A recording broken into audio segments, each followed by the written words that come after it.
بنسمع ان في شباب كتير قوي عايزين يسافروا بره مصر لاسباب كتير، لا وايه ممكن يعملوا حاجات خرافيه عشان خاطر يحققوا ده. تعالوا نشوف هم عايزين يسافروا ليه وفين، يمكن الدنيا تقدر تحقق لهم ده. وكلمه مني انا شخصيا، والله مصر احسن بلد في الدنيا، بس العيب فينا مش في البلد. تعالوا نشوفهم هم قالوا ايه. ان لم تكن مصريا لوددت ان تكون طبعا اي حاجه والله مش عارف. اي بلد تانية. هندية الغربيه. انا اكون روسيا. ان لم تكن مصريا لوددتي مصرية طبعا. هولندا مصرية. امريكيه طبعا. أنا أكون مصرية. لو ما كنتش تحب تعيش في مصر كنت تحب ان انت تعيش فين؟ هولندا. امارات. هولندا مثلا. يعني أي حاجة غير مصري. سنغافور ممكن، ماليزيا، كوريا، يابان مينلي. انت المفروض ما تقعدش معانا بقى. عايز اطلع بره خلاص. شايف مصر يعني ناقصها ايه عشان تبقى زي روسيا؟ لا كتير. كل حاجة.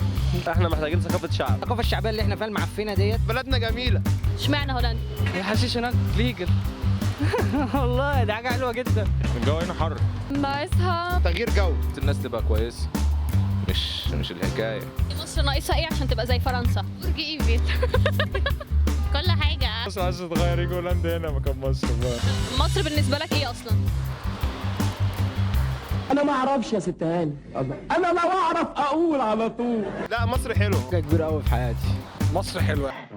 عزيزه علينا واحنا فداها. حاجه الناس اللي بيحكموها بس. ما اقصدش باللي بيحكموها كرئيس، على فكره الرئيس ده اخر واحد. في كلامك أم الدنيا. وهتبقى قد الدنيا. يعني مسهل. حسبي الله. مصر بالنسبه لك ايه؟ ام الدنيا، بس مش عارفين ابوها فين وربنا. يعني اتمنى ان امشي. ايه اللي انت شايف ان هو ممكن يتحقق هناك مش هتعرف تحققه هنا؟ ان انا افتح ستور للحشيش.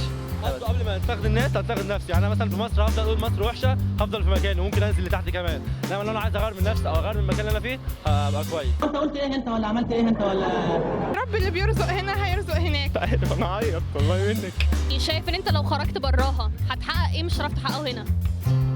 هبقى ايه مش هعرف ابقى هنا. عاملني بكره الساعه 2 في النقاش. اكيد مفيش حاجه بتتحقق هنا اصلا يعني. البت الرزله دي. ممكن تعملي ايه علشان خاطر تسافري؟ أنا بحب مصر. الاجانب بره نفسهم هم يعيشوا هنا. وهم بره بيجوا مصر عشان هم مش في مصر. الكعب. التقوى والايمان طبعا. لا سيبك من الشعب المصري معروف متدين. متدين ايه؟ المتدين بطبعه، يعني الطبع بتاعه هو اصلا متدين. اتكلم في ايه وانا عارف. انا هقول لك ان لم تكن مصريا لوددت. لا ايه؟ لو حاجه كوميدي يقول لها هزر والله. والله بعرف